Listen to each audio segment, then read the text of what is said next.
Hello guys, I am সৃষ্টি and welcome back to our channel সৃষ্টি Saha blogs.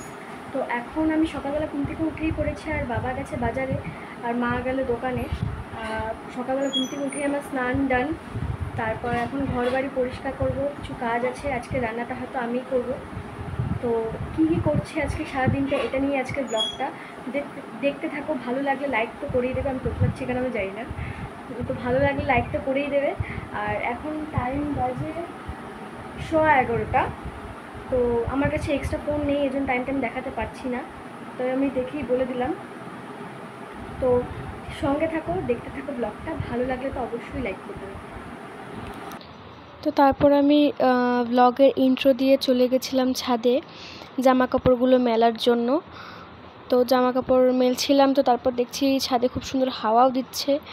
আর ভিডিওটা আমার একটু ফাস্ট করতে হচ্ছে, কারণ নাহলে অনেক বড় হয়ে যাবে, তোমরাও দেখতে চাইবে না আর আমারও অনেক কথা বলতে হবে, এর জন্য ভিডিওটা একটু ফাস্ট করে দিয়েছি আমি। তারপর গিয়ে দেখছিলাম যে ছাদে মার একটা নাইটি ছিল, ওটাও আমি নিয়েছিলাম। 3 hours later. তারপর এসে দেখি যে বাবা বাজার নিয়ে চলে এসছে। বাজারে এনেছিল তোমার কি বোয়াল মাছ না আর মাছ, সেটা আমি জানি না, কারণ আমি আর মাছ খাই, বোয়াল মাছ খাই না, তো এর জন্য বাবা আমাকে বলছিল যে এটা আর মাছ। তো জানি না আমি, তোমরা যদি কেউ জেনে থাকো প্লিজ কমেন্ট করে আমাকে জানিও। আর কাতল মাছও এনেছিল। তো তারপর আমি সব করে মানে মাছ টাছ ধুয়ে হলুদ নুন মেখে এসে এদিকে চলে এসেছিলাম অল্প স্কিন কেয়ার করব বলে, কারণ স্কিন কেয়ার করা খুবই মাস্ট, নয়তো স্কিনটার খুব বাজে অবস্থা হয়ে যায়। ফার্স্ট টাইম ফেস ওয়াশ দিয়ে মুখটা একটু ধুয়ে নিচ্ছিলাম, তারপর ঠান্ডা জলে মুখটা ক্লিন করে নিলাম। তারপর জোবিসের টোনার লাগালাম, এটা খুব ভালো, আমি ইউজ করে রেজাল্ট পেয়েছি এটার। তো টোনারটা লাগানোর পর কিছুক্ষণ ওয়েট করছিলাম আমি, যতক্ষণ না শুকাচ্ছে ততক্ষণ ময়শ্চারাইজার লাগাতে পারছিলাম না আমি। তো ময়শ্চারাইজার লাগানো, তো আমি লাগাচ্ছিলাম ময়শ্চারাইজার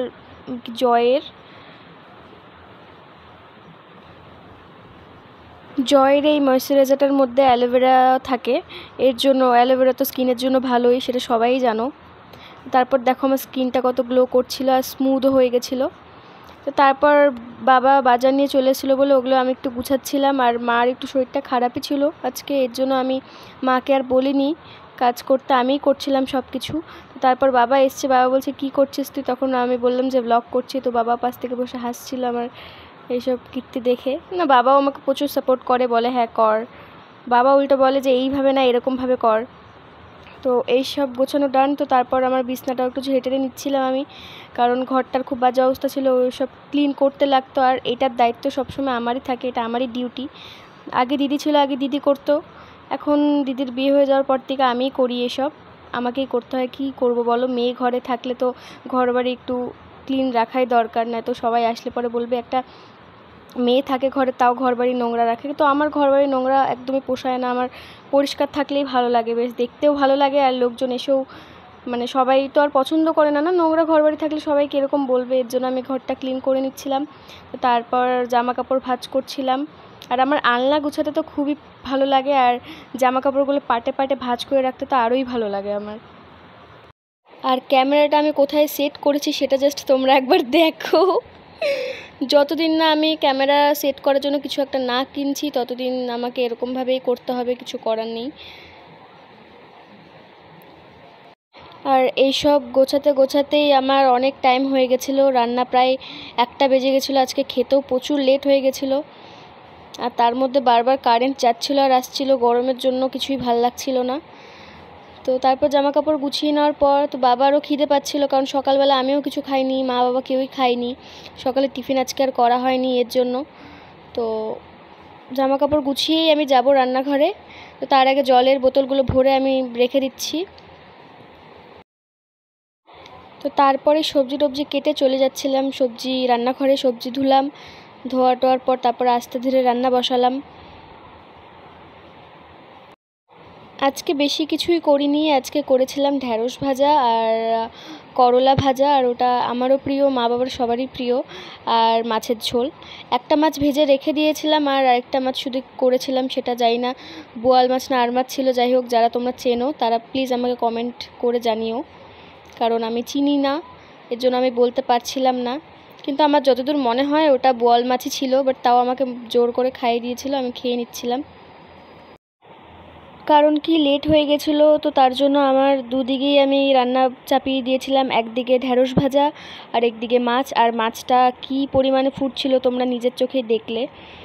আমি ভয়ই পাচ্ছিলাম রীতিমতো, এক পিস মাছ দিয়ে আমি সরে গেছি আর দিতে পারছিলাম না। তো তারপর আমি ঢাকনায় দিয়ে দিলাম। তো তারপর না পারতে লাস্টে পরে মাকেই ডেকেছি, মাই পরে এসেছিলো, ওটাও দেখতে পারবে তোমরা আস্তে ধীরে, সব কিছু দেখতে পারবে। তো ঢ্যাঁড়স ভাজাটা বসিয়ে দিয়েছি, ওখানে নুন লবণ সব কিছু দিয়ে, হলুদ সব কিছু একেবারে দিয়ে আমি ওটা বসিয়ে দিয়েছি।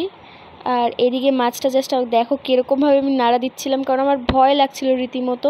তো তারপর আমি করলা ভাজাটার জন্য নুন লবণ মেখে রাখছিলাম, মানে হলুদ টলুদ, বারবার নুন লবণই বলে যাচ্ছি আমি, মাথা কাজ করছিল না আমার। যাই হোক, তো তারপর মাকেই বললাম, মাই ভাজলো ওই মাছটা। তারপর কাতল মাছটা আমি ভাজলাম, কাতল মাছটা যেহেতু ভেজে আমি রেখে দিব কালকের জন্য, তো এর জন্য কাতল মাছটা আমি ভেজে নিয়েছি। অ্যাকচুয়ালি এত বড় ভিডিও থাকলে একটু প্রবলেম হয়েই যায়, মানে ভয়েসটা পরে যখন দেই আমরা ওটাতে, তো একটু অ্যাডজাস্ট করে নিও তোমরা। আর ওখান থেকে মাছ ভাজার তেলটা বেঁচে গেছিলো বলে আমি কড়াই থেকে ঢেলেই দিচ্ছিলাম, কারণ আমরা বাঙালি, ভালো মতোই জানো বাঙালিরা সবসময় একটু এরকম হিসাব করেই চলে। আর সবথেকে বড় ব্যাপার তো আছে, ওটা সিক্রেটটা পরেই বলবো তোমাদের। আর এখানে শুধু আমি জাস্ট গোটা জিরে দিয়েছিলাম, তোমরা চাইলে তোমাদের মতো করে যেটা তোমরা দাও সেটা দিয়েই করতে পারো। তারপর হলুদ নুন দিয়ে নাড়াচাড়া করে ঢাকা দিয়ে তারপর আমি চলে গেছিলাম অল্প জল খেতে, কারণ সারাদিনে জল খাওয়া হয়নি। তো এর জন্য আর আমার রিসেন্টলি আমি ডাক্তার দেখালাম, তো ডাক্তার আমাকে বলেছে যে প্রচণ্ড পরিমাণে সারাদিনে 3 লিটার জল খেতে। আর এটা যারা যারা খাও না তাদের জন্যও বলছি, তোমরাও খাও।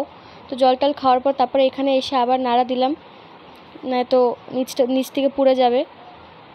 তো এরকম করতে করতেই আমার ভাজা প্রায় চলেই এসে, তারপর মশলাটাও আমি দিয়ে দিলাম। আর মশলা বাটি নিয়ে, আর যেহেতু লেট হয়ে যাচ্ছিলো ওর জন্য গুঁড়া মশলা দিয়ে করে ফেলেছি রান্নাটা আজকে। তারপর ভাজাটাও হয়ে এসছে, আমি জলও দিয়ে দিয়েছি।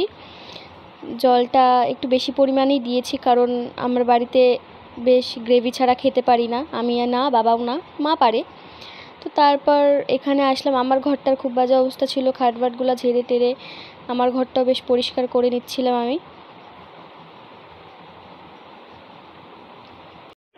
আর আমার খাটের চাদরটা সবসময় টান টান লাগবে, আর একটাও মানে নোংরা বা বালি এরকম কিছু থাকলে আমি শুতে পারি না। তার মধ্যে আমার অ্যালার্জি আছে, সঙ্গে সঙ্গে আমার গা চাকা চাকা হয়ে যায়।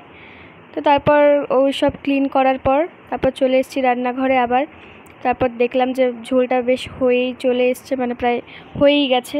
তারপরে মাছগুলো একে একে ছেড়ে দিলাম আমি। মাছগুলো ছেড়ে দিয়ে অল্প চিনি দিয়ে তারপর নামিয়ে নিয়েছিলাম।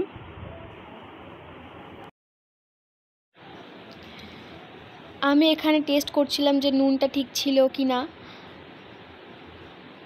তো দেখার পর দেখলাম যে একটু কম, তো তার জন্য আমি আবার উপর দিয়ে নুন ছিটিয়ে দিলাম। তো তারপরে চিনি দিয়ে দেব এখনই।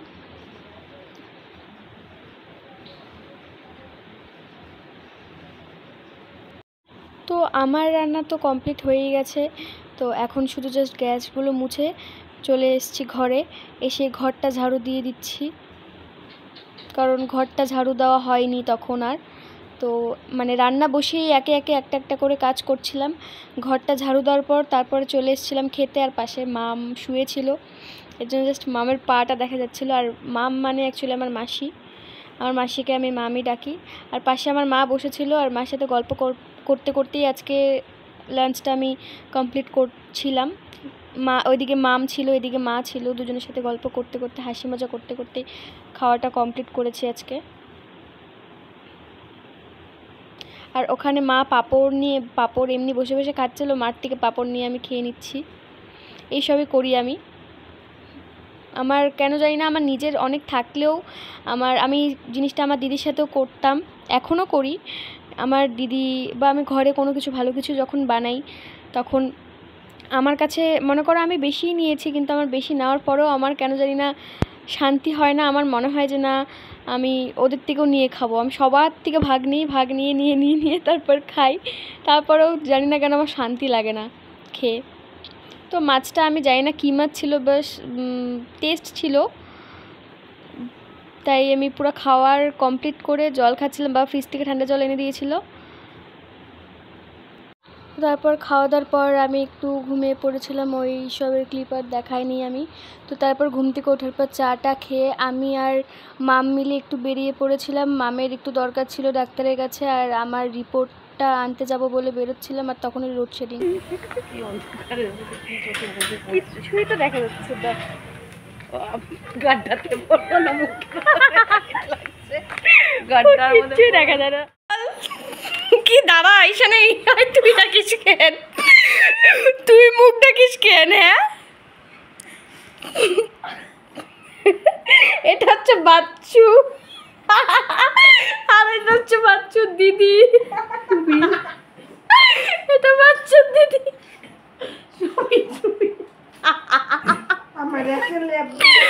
ও মা, কি রে, ক্যামেরাও ঘুরাইতে পারি না, দেখতো। দেখো এটা হচ্ছে বাচ্চু, মানে আমার ছোটবেলাকার বান্ধবী, আর এটা ছোটবেলাকার বান্ধবীর দিদি। অ্যাকচুয়ালি এই যে বাচ্চু দিদি হচ্ছে অ্যাকচুয়ালি কমেডি করছিল এতক্ষণ ধরে, এর জন্য ভিডিওটা ক্লিপটা নিতে বুঝতে পারছে, তার জন্য বন্ধ করে দিতে ভিডিও, মানে এক্সপ্রেশন দেওয়া মুখের। তো এটা হচ্ছে অ্যাকচুয়ালি আমার ছোটোবেলাকার বান্ধবী আর ওর দিদি। তো অনেক দিন পর আমাদের দেখা, তো তার জন্য মানে প্রচুর আড্ডা দিয়েছিলাম আজকে আমরা, আর হাসাহাসিটা তোমরা নিজে দেখতেই পাচ্ছ, কি গড়াগড়ি খাচ্ছে, আর ক্যামেরা দেখে ওরা দুজনেই মুখ লুকিয়ে রাখছিল। বিশেষ করে আমার বান্ধবী তো কম্বল দিয়ে মুখ ঢাকা দিয়ে, তাও আবার মানে কম্বলের ভেতরে ঢুকে চকলেট খাচ্ছিল, আমারই দেওয়া চকলেট। তো যাই হোক, ব্লগটা এখানেই এন্ড করছি। তো কিছু ভালো লাগলে অবশ্যই লাইক করে দেবে, আর আমার এরকম ঘরোয়া ভিডিও আর বাইরে ঘোরাঘুরির ভিডিও এইসব সব ভিডিও দেখার জন্য লাইক তো করবে, আর সবথেকে বড় ব্যাপার যেটা, এইসব ভিডিও দেখার জন্য সাবস্ক্রাইব তো করতেই হবে তোমাদের। তো আজকের মতো টাটা, দেখা হচ্ছে নেক্সট ভিডিওতে, বাই বাই।